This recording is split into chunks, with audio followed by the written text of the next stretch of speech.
Nouvelle victoire pour le président sierra-léonais Julius Maada Bio. Son parti a remporté la présidence et la vice-présidence du Parlement.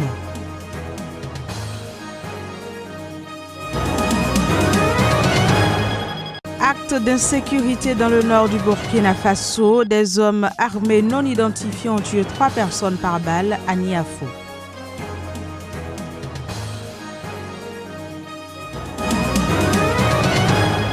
Puis, rapport d'Amnesty International sur la Turquie. L'ONG dénonce l'instauration d'un climat de peur et un abus de l'état d'urgence dans le pays.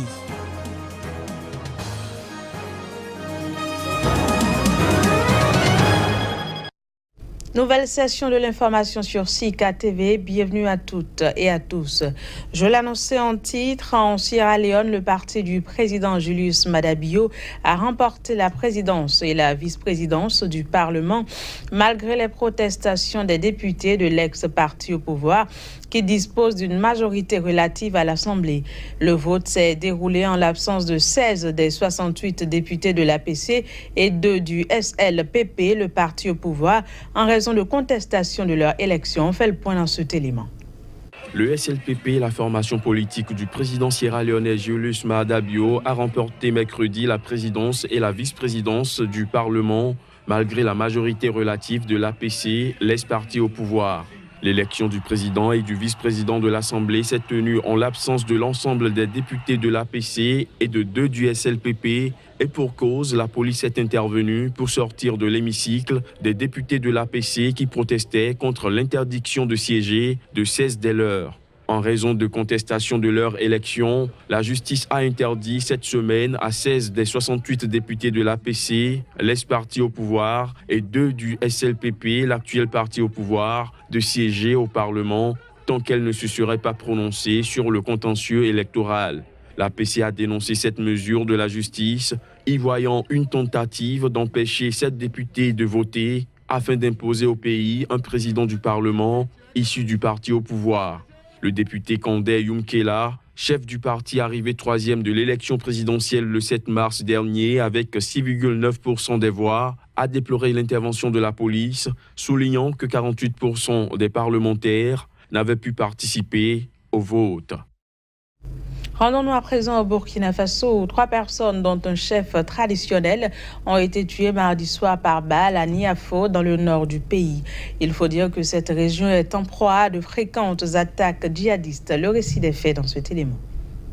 L'attaque est survenue aux environs de 19h GMT. Les fidèles musulmans revenaient de la mosquée lorsque des individus armés non identifiés ont ouvert le feu, tuant 3 personnes. Les victimes ont été identifiées comme étant le chef du village de Niafo, son fils, ainsi qu'un membre d'un groupe d'autodéfense.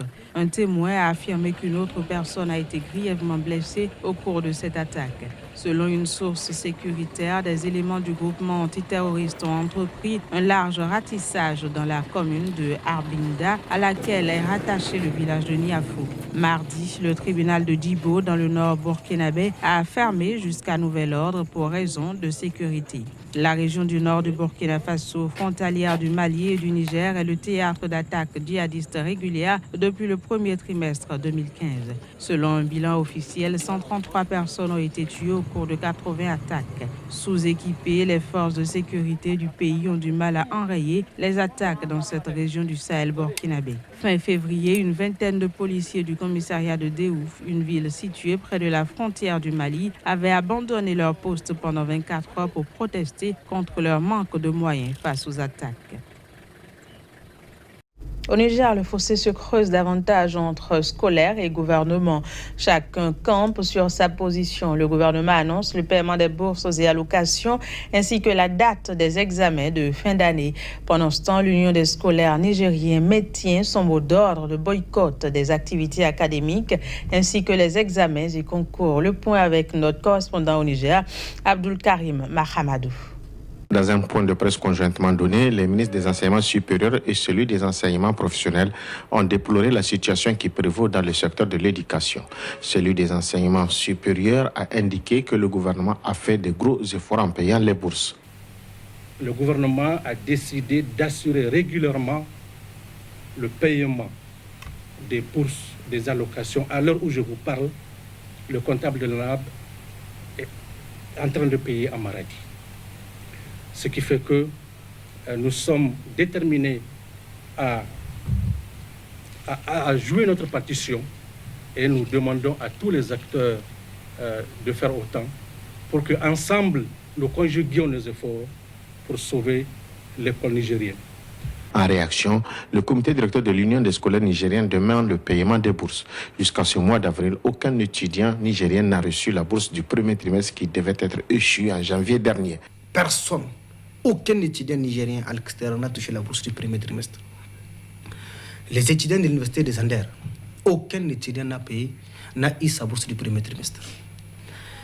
Les étudiants de la faculté des sciences et techniques de l'université Abdoumouni, les étudiants de l'école normale supérieure de l'université Abdoumouni de Fodinami, plus de 60% des instituts de Niamey. Et à tout ce nombre s'ajoutent les nouveaux bacheliers, où aucun d'entre eux n'a eu sa bourse du premier trimestre. Le gouvernement appelle les scolaires à reprendre les chemins de l'école. Selon le ministre des Enseignements professionnels, le gouvernement a pris toutes les dispositions pour sécuriser les élèves et établissements scolaires. Aussi, les examens de fin d'année auront lieu en juin prochain. Le gouvernement va prendre toutes ces responsabilités pour créer les conditions objectives de la reprise des cours. Les examens se dérouleront sur l'ensemble de notre territoire national, conformément aux jours et dates retenus par le gouvernement. Pour l'heure, le secteur de l'éducation reste fortement paralysé malgré les assurances du gouvernement. Une paralysie qui a atteint les établissements scolaires privés qui observent le mot d'ordre de l'Union des scolaires nigériens. 5 jours après une manifestation de l'opposition réprimée dans le sang à Madagascar, la colère contre le régime ne faiblit pas. Oppression, pauvreté, corruption, les habitants dénoncent le mauvais bilan du régime du président Eri et n'hésitent plus à demander directement sa démission. Suivez plutôt. La grève est nécessaire parce que ce n'est plus possible. C'est trop ce que le peuple endure. Si possible, le président doit démissionner car il n'a rien fait depuis tout ce temps et il ne fera rien. Tout ce qu'il va faire, c'est piquer les richesses du pays. On veut vraiment qu'il démissionne. Les présidents ici font tous la même chose. Ils se gavent et quand ils sont rassasiés et qu'il faut partir, ils causent des problèmes. On ne peut que s'en remettre à Dieu car à Madagascar, peu importe qui est élu, c'est toujours le même problème tous les 4 ans.